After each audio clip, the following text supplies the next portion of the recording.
What if the biggest betrayal in Coronation Street wasn't betrayal at all, but survival? Since Lisa admitted she slept with Becky Swain, the woman who once kidnapped and terrorized Carla, their love story has been frozen in pain, anger, and misunderstanding. But behind this shocking confession lies a truth far darker and far more complex. This is not just about heartbreak. It's about control, coercion, and a voice that still hasn't been fully heard.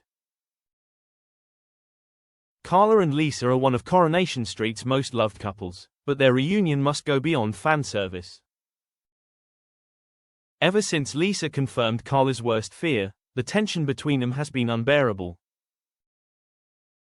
Carla's anger is understandable. In her eyes, Lisa crossed an unforgivable line. Yet what has made this storyline so difficult to watch is Carla's refusal to fully hear Lisa's side of the story.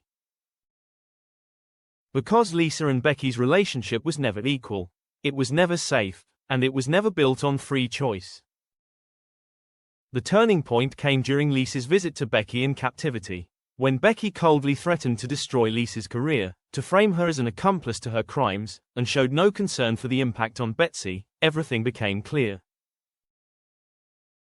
This was not love. It was power. It was control. It was domination. Experts like Dr. Sarah Tatton described this as coercive control, a form of abuse where manipulation, fear, and emotional pressure replace physical force. Victims are isolated, gaslit, and made to doubt their own reality. They comply not because they want to, but because they feel they have no choice. Becky used love bombing, fear, and guilt to pull Lisa back in.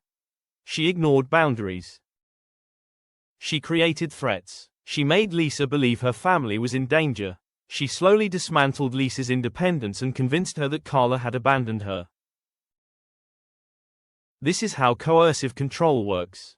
Quietly, gradually, destructively. Lisa even described Becky as the better parent and blamed herself for their conflicts. That's not devotion, that's conditioning. Gaslighting erodes a victim's confidence until they no longer trust their own judgment. Carla, without knowing these dynamics, saw Becky as a romantic rival.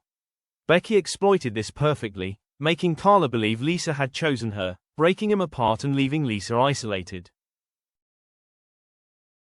And isolation is the cornerstone of coercive control.